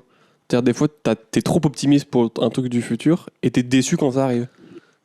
Ouais, et surtout, je profite pas Ouais. trop du moment présent, quoi. Parce que je Ouais, mais suis toujours. si t'es dans un kiff ça va être trop cool le futur, c'est bien aussi. Enfin, si tu kiffes. Ça met dans un bon mood. Mais par exemple, là, je commence une formation dans un mois. Il me reste un mois où je pourrais, je sais pas, partir en vacances. Et en fait, je vais passer le mois à me projeter sur le truc, à regarder. Et à attendre, quoi. Ouais, à attendre, quoi. Et à me culpabiliser de pas être en train de bosser. J'arrive pas à me dire, bon, là, maintenant, c'est le moment où je kiffe et après, je prendrai mes études. Je suis là dans mon truc de. Et là, je commence déjà à regarder où est-ce que je vais aller en Thaïlande, qui je vais voir comme potes qui sont encore là. Tu vas aller où? Je pense que je vais retourner à Chiang Mai parce que c'est là où il y a ma belle famille, quoi. C'est trop beau, putain. Mais Tu es déjà allé? Ouais. Ah putain. ça veut dire que tu n'arrives pas à célébrer les victoires. Par exemple, si là, un jour, tu fais l'Olympia, au moment où tu as fini l'Olympia, tu vas pas kiffer le moment présent de j'ai fini l'Olympia, tu vas juste te dire putain, la semaine prochaine, il faut que je refasse la même chose. Je pense pas que je vais kiffer faire l'Olympia. Alors que moi, je kifferais Non, mais, faire ta première partie, par contre. hein. Non, mais n'importe quel objectif que tu te donnes, à la fin, il n'y a aucun moment où tu prends du temps d'être dans le présent et de dire ok, là je kiffe le moment présent qui est j'ai réussi à faire ça. Tu vas vas directement dans le prochain projet, Non, quoi. je pense pas. Là, par exemple, on va faire un plateau à Chalonne là, dans 2 semaines. Et je pense qu'à ça, en fait. Qu'au fait, est-ce qu'il faut remplir, il faut qu'on ait fait les affiches, alors que je pourrais juste me dire, j'y pense pas et je vais les kiffer dans 2 semaines. Mais là, pendant 2 semaines, je vais penser à ce plateau qu'on va faire. L'orga, c'est toujours un peu différent quand tu organises aussi. hein. Nous, joueurs, Ouais, ouais. c'est pareil. hein. Mais je vis trop sur le plateau qui est dans 2 semaines, quoi. Mm. Je vis pas sur celui que je vais faire avant ou quoi. Ok. Voilà. Mais donc là, tu dis que tu dis ça va être trop cool, t'es dans une attente positive, mais il y a quand même un peu de stress, non? Pas du tout. Ouais, c'est de l'excitation un peu, quoi. D'accord. Ouais, Ouais, ouais. c'est plus. Je suis toujours un peu dans l'excitation de ce qui va arriver. Je Et sais du pas coup, si pas c'est trop une dans bonne l'anxiété. chose. Pas trop, non. Bah, anxiété, c'est un peu mélangé au stress. Enfin, Bah, moi, j'ai l'impression que des fois, fin mélange. je comprends ce qu'il dit parce que j'ai un peu pareil, je suis un peu dans le. J'attends des trucs, enfin, j'ai toujours beaucoup d'attentes et du coup, dans ma vie, j'ai du mal à vivre le présent.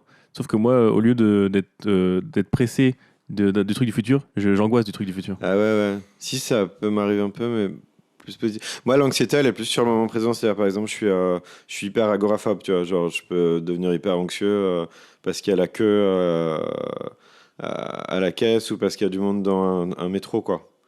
Mais c'est plus dans l'instant présent. Mais Ok. sur le futur, ça me rend pas du tout... Au contraire, quoi. Ça me rend pas du tout anxieux, quoi. Ok. Le Baptiste. Ah non, c'est. On non. enchaîne. Ouais, c'est à toi. C'est à toi. C'est à toi. Toi, t'as une petite bébête. Donc, bleu, un truc que tu aimerais faire avant de mourir. Là, en ce moment, un truc qui me pose beaucoup de questions, c'est que contrairement à vous, j'ai pas vécu à l'étranger. Mm. Et c'est un truc qui m'a toujours intéressé. Et je pense que j'aurais voulu le faire avant de connaître le fait que j'ai envie de faire humoriste. Parce que maintenant, j'ai plus envie d'être humoriste que de vivre à l'étranger. Ce qui fait que j'ai pas envie de quitter tout ce que je suis en train de construire en ce moment Bah oui. pour partir. Alors que j'aurais fait ça avant, bah, j'aurais rien perdu, quoi. Ouais. Ouais. Et du coup, là, je suis dans une grosse phase de questionnement parce que du coup, j'ai 24 ans. Et tu vois, je regarde un peu les trucs de service civique, VE et tout. Et je vois que plus ça avance et plus je tombe sur les moments où ça se finit, quoi. Et C'est quel âge le service civique? Service civique, c'est jusqu'à tes 26 ans. Donc avant tes 26 ans. Ok. Et en gros, quand t'as 26 ans, c'est fini. Et tu peux faire des services civiques à l'étranger. C'est-à-dire que. Ouais. Oui, mais ça, on l'a fait ça. Ouais. Et ça, je pense que ça m'aurait plu. Mais aujourd'hui, ouais, j'ai trop peur de quitter tout ce que je suis en train de construire. Tu vois, j'ai trop peur d'arrêter le stand-up pendant un an et de soit plus réussir à remettre dedans ou juste prendre trop de retard. Donc c'est un regret. C'est quoi la question de base? C'était un truc que tu veux faire dans la. Du coup, j'aimerais bien. Je le sens en T'aurais regret. aimé faire. Et du coup, je kifferais dans le futur, pouvoir faire 9 mois de tournée, par exemple, et genre 3 mois de vivre à l'étranger. Et du coup, pas juste des vacances où je fais genre une semaine, tu vois. Genre vraiment vivre à l'étranger. Parce que pour l'instant, j'ai déjà bougé un peu de France, mais je trouve que c'est différent entre une semaine ou même un jour dans un endroit et un moment où tu t'installes, quoi. Quel impact ça a eu de voyager et de revenir en France? Enfin, comment c'est aujourd'hui d'avoir vécu ça dans votre passif et qu'aujourd'hui vous êtes plus dans ce truc de voyager, enfin de vivre à l'étranger, quoi. Ça a changé quoi? Oh là là. Moi, j'ai bien aimé le fait de être ailleurs que chez moi parce que je trouve, enfin même encore maintenant, je trouve que les gens qui te connaissent depuis toujours, ils te voient toujours de la même façon. C'est-à-dire que là, à bientôt 38 ans, ma mère et mes sœurs, parfois, imaginent des réactions ou des retours que je peux avoir sur des événements ou ci ou ça, et ça m'énerve parce qu'en fait, je suis pas la même que j'étais à 15 ou 20 ans. Et d'être capable d'aller ailleurs, de se débrouiller, en plus dans une langue étrangère. Ça n'a pas l'air comme ça, parce que comme on le fait par choix, on a l'air... Enfin, je sais pas, bon, toi, je sais pas si tu parlais thaï ou pas, ou plus anglais, je sais pas. Ouais, un peu. Peut-être qu'on se dit que c'est facile parce qu'on fait le choix de le faire, quoi. Je parle anglais au quotidien, je gère mes trucs au quotidien et tout ça. Mais moi, j'ai bien aimé... ouais, ça... Avec le recul, parce que sur place, c'est pas un vrai défi, mais avec le recul, tu dis, ouais, j'ai quand même fait ça. D'être loin des gens, tu fais aussi un peu pas du tri, mais si un peu dans les relations aussi, tu vois ce que tu arrives à entretenir de loin. Et moi, j'ai galéré en Angleterre. Hein, avec la personne avec qui j'ai vécu avant, j'ai un peu galéré sur la fin financièrement. Et je me dis, tiens, j'ai encaissé ça, quoi. J'ai réussi à prendre des décisions importantes pour moi, à revenir, à machin. J'ai quand même encore des amis et des gens que je vois.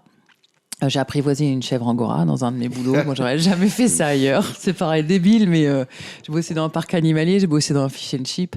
Et je sais pas, ça fait la petite part d'aventure un peu. On dit, c'est bon, j'ai fait. Ce que tu avais un peu en tête, tu vois, me dit, c'est bon, j'ai fait ça, j'ai fait mes aventures. Et voilà, et c'était pas si loin que ça, donc c'était pas à l'autre bout du monde, un peu comme Est-ce ça. que Moi, je maintenant trouvais tu es ça un peu en rassurant. mode j'ai vécu cette part d'aventure, maintenant je veux vivre. Enfin, je pense que maintenant, c'était il y a longtemps, donc tu t'étais dit maintenant je veux me poser et plus avoir une vie de famille et tout. Je pense que j'aurais pu. En fait, quand j'ai rencontré mon mari, quand on s'est mis ensemble, on avait les mêmes envies. Enfin, c'est venu vite, voilà, d'acheter un appart, de machin et tout. Mais s'il avait, puis moi, je suis rentrée à SNCF, mais je me dis toujours que j'aurais pu avoir une autre vie de saisonnière ou autre, parce qu'en parlant anglais, en ayant fait du service, en ayant fait de l'hôtellerie, qu'on aurait pu vivre une vie de saisonnier, quoi, et voyager plus, peut-être sans enfants et faire autre chose, mais j'ai pas de regrets, quoi. C'est fatigant d'être. Ouais. Enfin, c'est fatigant. Il y a une vieille qui a roulé sa bosse toute sa vie. Mais j'apprécie aussi d'être proche de mes sœurs aujourd'hui, de certaines personnes. Et j'ai trouvé de la joie dans ces déplacements-là à ce moment-là. Et des moments de tristesse aussi. Il y a eu des moments difficiles, mais ça fait ce que je suis maintenant. Et peut-être que l'aventure maintenant tu la vis autrement, comme en commençant le stand-up et tout. Enfin, je pense qu'il y a un peu un côté que tu continues d'être aventurière et de tester de nouveaux trucs, quoi. Eh ben, oui, peut-être. Je l'ai pas vu comme ça, mais c'est bien. Merci. Oui, voilà, mais je sais que par exemple aujourd'hui, comme contrairement à certains d'entre vous, voilà, je me lancerai pas dans le fait d'être dans le côté de me professionnaliser parce que j'ai pas envie d'être trop loin de chez moi, ou sans mes enfants, et de laisser mes enfants à mon mari trop. Ça me plairait, mais j'ai l'impression d'être trop vieille et que ça me fatiguerait vite, littéralement. C'est-à-dire, moi, fin de spectacle, 23h, en mangeant, c'est trop tard, moi je vais me coucher, tu vois, mais vraiment, littéralement. Et même si je me dis qu'il y a... Quand je suis revenue d'Angleterre ou autre, j'aurais pu me lancer dans l'événementiel carrément. Parce que là, je regoute un petit peu à ce que j'avais, qui était dans l'hôtellerie ou mon BTS tourisme, que j'ai raté 2 fois aussi. Des choses que j'ai. Mais je me dis, si j'avais connu ces côtés événementiels, soirées, événements, je me répète, avant, ma vie aurait pu être différente. Mais c'est pas du regret, c'est juste me dire, j'aurais pu en fait faire plein de choses, mais je suis bien où je suis là maintenant. Et ça, c'est pas si récent. Enfin, c'est assez récent finalement dans ma tête, Pressier. Enfin, chemin. Parce qu'on voit tous un psy maintenant. Hein. On est de la team. Ah oui, tous un psy. On est de la team psy. Bref, moi, je suis bien où je suis maintenant. Je pourrais faire autrement, autre chose, mais c'est pas. Je pense pas que ça me ferait plus. Pardon, je pense dans les grands mots. Ça me ferait. J'aime être en dehors de chez moi. J'aime avoir mes propres moments à moi, sans ma famille et mon mari et tout ça. C'est trop d'énergie, quoi. C'est trop d'énergie. Ouais, et puis me dire 3-4 soirs par semaine partie, à un moment, je me dis, bah non, j'ai mes enfants, c'est pour partager avec eux aussi, même si je pense que je cartonnerais, évidemment. Non, je déconne, évidemment. Je déconne, mais voilà, c'est d'autres aventures, mais à mon échelle, quoi. J'ai pas besoin de me lancer dans des trucs de dingo non plus. Ok. Et toi, Adrien ? Vous pouvez répéter la question. Qu'est-ce que tu retiens d'avoir vécu à l'étranger ? Et est-ce que ça te manque pas un peu Pas trop pour le moment. En fait, le truc, c'est que comme ma femme, elle vient de Thaïlande, du coup, elle vient de 10 000 km de là où on vit maintenant. En fait, elle est maintenant dans la situation où moi j'étais. Donc, en tant que couple, on sera jamais rentré chez nous. Si on est en Thaïlande, on sera loin de chez moi. Si on est en France, c'est pour ça qu'on a essayé à un moment de vivre à Taïwan ou au Cambodge, parce que c'est des pays tiers qui sont ni le sien ni le mien. C'était les moments les plus agréables d'ailleurs. Okay. Mais après, il y a toujours un des deux qui a un problème de visa et donc c'est toujours galère. Mais ce qui fait que du coup, là, je sais qu'on est à Angers parce qu'en ce moment, on a envie d'être à Angers. Mais je pense qu'on est moins du coup ancré. Si un jour on veut repartir ailleurs, elle, de toute façon, elle est déjà pas dans son pays. Donc, tu vois, si j'habitais en Thaïlande et que je pars vivre au Cambodge, c'est plus facile que de partir de France pour aller vivre au Cambodge. Parce que tu es déjà loin. Et pour elle, elle est déjà de toute façon loin de chez elle. Et si, je sais pas, demain on veut aller vivre en Amérique du Sud, pour elle, c'est pareil. Vivre en France, en Amérique du Sud, c'est de toute façon. Et donc, je pense que ça m'a libéré de ça. Et je sais que je vis là où je veux vivre. Et que si un jour j'ai envie de repartir, je me sens assez libre. C'est pour ça que professionnellement aussi, je veux toujours être à mon compte, que je veux pas commencer à m'encombrer d'une vie professionnelle pour une boîte. Et ça m'a, je pense, appris ça. Et aussi le fait que d'être revenu en France, je vois la France d'une manière beaucoup plus... avec plus de hauteur, je pense. Et genre, quand je suis rentré, c'était les gilets jaunes, par exemple. Et je savais pas ce que c'était. C'est un gilet qui est jaune, en fait. Et c'est vrai que, par exemple, nous, on venait... tu vois, il y avait eu... on a vécu sous le coup d'État pendant 5 ans. Donc, et les gens ont beaucoup plus de recul sur leur rapport à l'État. Et je pense que, en fait, d'avoir vécu d'autres systèmes politiques, je dis pas qu'il y en a un qui est mieux que l'autre ou quoi, mais en fait, d'avoir vécu dans plein de systèmes différents, tu t'adaptes à chaque fois au système. Tu sais, quand t'arrives au Cambodge, tu vas pas aller dire oui, le gouvernement cambodgien devrait faire ci, devrait faire ça. Et du coup, d'arriver en France, on l'a fait un peu. Ma femme, elle avait jamais vécu en France, elle était déjà là en touriste, mais du coup, j'avais un peu la même approche qu'elle, c'est-à-dire qu'on est arrivé en France en se disant comment ça fonctionne en France. On s'adapte à comment c'est en France. Et donc, du coup, je pense qu'on a gardé un peu cette attitude comme si on était des étrangers. C'est-à-dire qu'on voit notre propre pays dans lequel on vit de manière très extérieure et sans être trop... on se prend pas la tête, quoi. Les choses sont comme elles sont et si un jour, vraiment, on veut partir, on part. Et toi, t'envisages ça comment, vu que je pense que tu veux devenir un peu humoriste quand même, de te dire, du coup, si tu deviens connu en France, t'es quand même rattaché à la France. Ouais, mais déjà, j'ai aucune envie d'être connu. T'as quand même envie de faire des spectacles ? Ouais, mais je veux pas être humoriste à temps plein. C'est pour ça que je reprends une formation aussi. Moi, je veux vraiment avoir 2 pôles. Genre bosser en ligne. J'ai toujours bossé en ligne et je veux continuer à bosser en ligne pour être libre géographiquement. Et l'humour, si ça peut faire. Moi, idéalement, ce que j'aimerais faire, c'est genre 6 mois.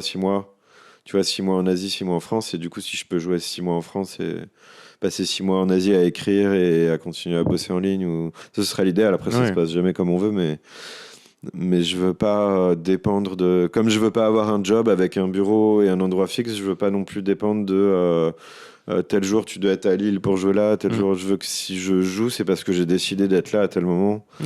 Et du coup, c'est pour ça que je cherche pas les cachets à l'intermittence, le machin. J'ai pas envie de. Pour moi, c'est une nouvelle dépendance à quelque chose. J'ai pas envie d'être là-dedans. Je tiens à être freelance, libre. quoi. À être libre, ouais. Tous mes clients, ils sont en Asie. Donc, j'ai aucun client en France, je les vois jamais. On s'est jamais au téléphone. Quand je leur écris, ils sont en train de dormir. Quand ils m'écrivent, je dors. Donc, je suis vraiment. Je me sens hyper libre professionnellement, quoi. Et je veux pas perdre ça. Parce que je trouve que c'est hyper important. Ok. Ah, c'est ouf. Trop bien. Moi, je trouve ça hyper intéressant. Je voulais en revenir sur ce dont vous avez parlé. Le fait de voyager, ça te permet de sortir un petit peu de comment te voient tes proches, comment te voit ton entourage. Après, moi, j'ai fait ça à beaucoup plus petite échelle. Je suis parti un mois en Thaïlande aussi. Oui, c'est vrai. Et c'est vrai que tu prends un recul énorme. Tu as l'impression de. Comme si tous tes liens, tu les coupais d'un coup. Et tu vois, ça paraît une remise à zéro un peu.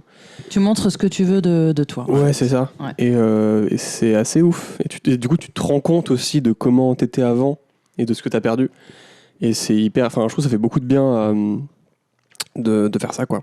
De tout remettre à zéro, de te rendre compte des trucs. Tu fais ah ok. Et après, tu peux revenir. Bon, après, je pense que tu reprends un peu aussi les habitudes, mais au moins, t'en as pris conscience et je trouve que c'est vraiment cool pour ça. Est-ce que vous aussi, ça vous est arrivé d'avoir des relations beaucoup plus fortes d'un coup avec quelqu'un d'inconnu?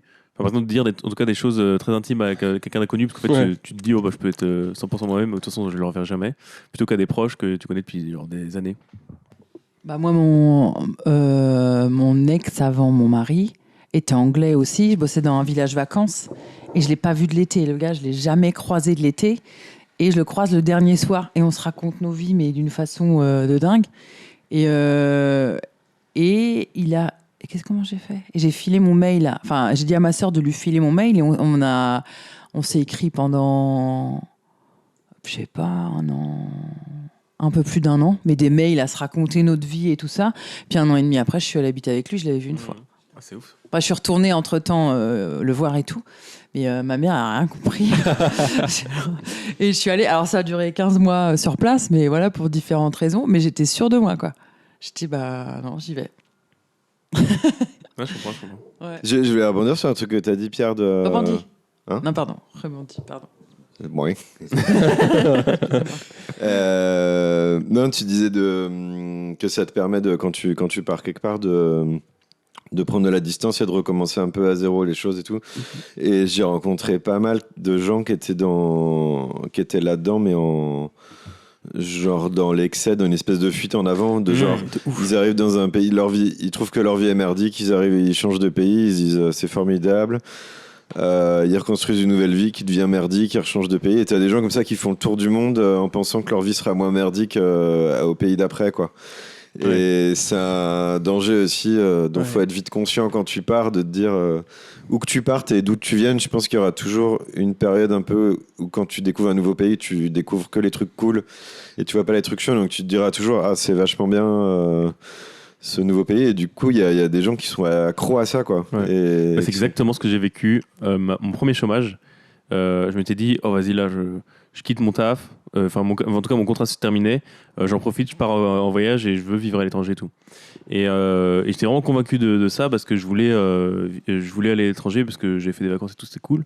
Et en fait, juste avant de partir, j'ai fait 1 semaine chez mes grands-parents qui ont une maison de vacances à la mer. Et je me suis fait chier de ouf. Et je me suis dit, putain, mais en fait, c'est ouf parce que je suis parti, mais mes problèmes, ils sont restés, quoi.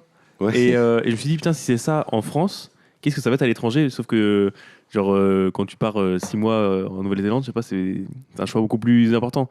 Et je me suis dit, je sens qu'en fait, je veux fuir un truc. Avant de partir, je vais essayer de résoudre ça. Et du coup, je suis jamais parti. mais ça fait que je me sens mieux aussi. Ouais, bah, Je me sentais t'es que- resté pour résoudre. C'est bien. Ouais. C'est courageux. Après, je pense que ça aurait été intéressant aussi de partir et de vivre des trucs. Et je pense que tu résous peut-être pas des problèmes, mais en tout cas, tu deviens peut-être conscient de ce qui t'a suivi. Mais c'est aussi bien de savoir que c'est une fuite, quoi. Ouais, c'est hyper intéressant. C'est vrai que moi j'ai rencontré pas mal de gens comme ça aussi qui bougent partout tout le temps. Et moi je l'ai senti un petit peu quand je suis parti. Je me dis, est-ce qu'il n'y a pas cette envie de fuite, de quitter ce que tu as sur place. Mais après, vu que c'était un truc de retour, je sais que. Enfin, c'est bien d'avoir un retour, je trouve. De se dire, tu vis autre chose, mais tu reviens et tu quittes pas tout, donc il faudra régler tes problèmes quand même. Et puis il y a toujours trop intéressant. l'idée qu'on se fait d'une situation et la réalité en fait. Ouais. Parce que tu dis ah ouais, bah, je vais partir, je vais faire des saisons, je vais enchaîner, j'ai machin. Et puis après tu dis mais tiens, mes parents ils sont là, mes frères, mes sœurs, mes meilleurs potes quand même machin. Parce que si tu arrives on parlait de créer des liens et tout ça, tu peux avoir de la chance et tomber sur des chouettes personnes et tout ça. Mais si c'est pas le cas ou c'est juste furtif, à un moment les gens vont te manquer aussi, quoi. L'affect, le fait de se confier quand ça va pas, machin. Tout le monde se confie pas facilement quand ça va pas à des étrangers, justement, quoi. Et t'as besoin quand même de l'échange. Après, il y en a qui le vivent très bien, la distance et tout ça, mais c'est pas le cas de tout le monde. C'est ça la différence entre l'idée que tu te fais d'une situation et puis ta réalité quand tu te lances, quoi. Ouais, c'est clair. Est-ce que vous voulez refaire un tour ou Moi, je est-ce suis chaud, on que- en fait un dernier. Ouais. Et on clôt là-dessus. C'est Adrien. C'est où, hein Adrien, let's go. Après, on peut quand même manger des M&M's Mais sans... t'en manges autant que tu veux. marron. Oh Oh, très bien. Marron, c'est une découverte récente sur toi ou dans la vie en général? Waouh, c'est hyper Mais qu'elle Complexe. soit hyper simple ou Ouais. métaphysique. découvert sur toi. Ah, ou dans la vie, genre, la mayonnaise, c'est très bon. Mais Je l'ai c'est découvert. dégueulasse. Non, bah, je l'ai découvert, j'avais 24 ans. C'est dégueu la Je mayonnaise. te jure, je l'ai découvert en Corée. Parce qu'en fait, je mangeais jamais de mayonnaise. Parce que quand j'étais petit, je détestais les sauces, toutes les sauces. Donc je me disais, toutes les sauces sont dégueulasses. Mais c'est contre le liquide en lui-même ou c'est le goût des sauces? Souvent, je pense que j'ai dû goûter des sauces qui m'ont pas plu. Et j'ai dit, ok, toutes les sauces me dégoûtent maintenant. Moi, voilà. Et en fait, du coup, maintenant, petit à petit, je redécouvre les sauces. Donc ça a été le pesto il y a 5 ans. Et là, la mayo, je te jure, j'ai goûté un truc, c'était genre juste du riz, de la mayo et du thon. Et j'étais en mode, c'est trop bon. Je Ça mangeais ça va toute ma Mais vie. la mayo, c'est la vie. Hein. Bah ouais, Ouais. mais je savais pas. Mayo maison Je t'avoue qu'en Corée, je sais pas du tout comment ils font leur mayo. Un mais- jour, je te ferai de la mayo maison. Avec du riz et du thon. Est-ce que tu l'as fait Ouais, bien? c'est Il paraît que la mayo maison, genre tu la. Moi, je la mets rate à- une fois sur deux. Tu la mets à l'envers et ça tombe pas. C'est ça, non? Ça, c'est les œufs en neige. Ah, ok, ça marche. J'ai trouvé. Ouais. Ah En fait, je sais pas si c'est une découverte ou un questionnement, c'est que justement, je me suis demandé. En fait, j'ai découvert que je voulais pas être connu. Que, genre, par exemple, quand j'ai fait mon 30 minutes, là, que j'ai fait 3 fois, j'avais du mal à remplir et tout. Le fait de mettre ma tronche sur une affiche, de dire aux gens venez me voir, j'ai pas envie. J'ai pas envie que les gens me connaissent, j'ai pas envie qu'ils viennent pour me voir, j'ai pas envie de. Et du coup, c'est là que je me suis rendu compte que je veux pas avoir un spectacle, être connu, faire des tournées. C'est pas du tout ce que je veux. Mais je veux quand même jouer, mais des 10 minutes, des 15 minutes. Un peu comme ça se passe maintenant, je veux pas que ça aille plus loin. Et du coup, c'est plus une interrogation, c'est que je me suis dit pourquoi je fais de la scène, qu'est-ce qui me fait kiffer. Et mais de manière très honnête, tu vois, on va toujours penser c'est parce que je veux la communion avec le public. Est-ce que c'est vraiment ça? Est-ce que et je sais pas, vous, pourquoi vous faites de la scène? Est-ce que c'est parce que tu as envie que les gens te reconnaissent? Est-ce que c'est parce que tu as envie d'exprimer une émotion, une idée? Est-ce que c'est Moi, c'est pour éviter la dépression, mais. ouais, mais de manière plus précise du coup. Comment du coup, ça te permet d'éviter la dépression ça me de permet faire de la scène? de dire des choses que j'arrive pas à dire dans la vie. D'accord. Mais est-ce que toi, du coup, ce serait pas plus essayer d'être dans du théâtre plus classique, par exemple, où c'est une pièce et les gens ils viennent pour la pièce et toi t'es dedans et peut-être t'as écrit la pièce et du coup t'as écrit les blagues et tout, mais du coup les gens ils viennent pas pour toi, ils viennent parce que la pièce elle s'appelle je sais pas 3 cauchemars pour une lune de miel. Putain, c'est le titre de ma pièce. Mais oui, vois, non, moi de toute façon, comme ça, je veux transmettre pas des idées. Je me suis rendu compte, je veux transmettre plus des émotions. Donc effectivement, plus théâtre. Et plus, je suis pas là en mode stand-up pour aller parler de moi. Je veux pas que les gens ils m'aiment ou ils m'aiment pas. Je veux Mais pas t'as quand même qu'ils envie d'écrire. connaissent mieux de moi. Ouais, j'adore écrire, mais en fait, j'adorerais presque autant écrire pour des gens, pas forcément écrire sur moi.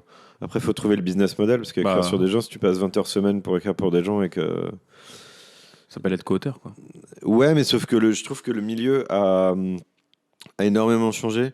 Et du coup, il faut réinventer le business model du co-auteur parce qu'en fait, avant, si je comprends bien, le co-auteur, en fait, moi, on m'a demandé que 2 fois pour mes 30 à Paris. Quand tu loues un théâtre, on te demande qui sont les co-auteurs. Et en fait, là, ils vont reverser une part à, je sais pas, la SACD ou un truc comme ça. Et les co-auteurs vont recevoir une partie. Mais avec le modèle Comedy Club, comme on fait ici, on te demande jamais qui est ton co-auteur. Et en fait, tu peux écrire pour quelqu'un qui gagne 2000 balles en chapeau ou en cachet par mois. Et jamais il y a un centime qui va aller. Et en fait, le système comme il était fait avant, il fonctionne pour des troupes ou quoi, mais il fonctionne pas pour le stand-up. Et du coup, pour devenir co-auteur du stand-up, il faut réinventer. Est-ce que tu vends au sketch ou j'ai un mec qui m'a proposé là d'écrire des sketchs pour lui et il veut me les payer 500 € le sketch, par exemple. Je me sens pas encore la légitimité de le faire, donc pour l'instant, je lui dis non. Moi, il faudrait que tu fasses payer le temps que tu as mis dedans. Genre, par exemple, tu te dis, ça va prendre 5 heures d'écriture et de réunion et tout. Ça, tu le fais déjà payer, pas très cher. Et après, tu as un pourcentage de tout ce qu'il gagne. Comme les musiques. Ouais, mais tout ce qu'il gagne, comment tu peux calculer si c'est un contrat, des chapeaux c'est un contrat entre toi et lui. Et après, du coup, lui, il est obligé de le faire. S'il le fait pas, tu peux le poursuivre. Ouais, faut tout calculer et tout, quoi, quand tu fais des trucs. Si c'est pas au cachet et tout. Ouais, c'est ça. Parce que tu vois, sur l'ancien modèle, tu vois, je sais pas, par exemple, Palmade qui écrit un sketch pour Bigard, quand le sketch il va passer sur Rire et Chanson, Palmade il va toucher les droits d'auteur. C'est hyper simple en fait.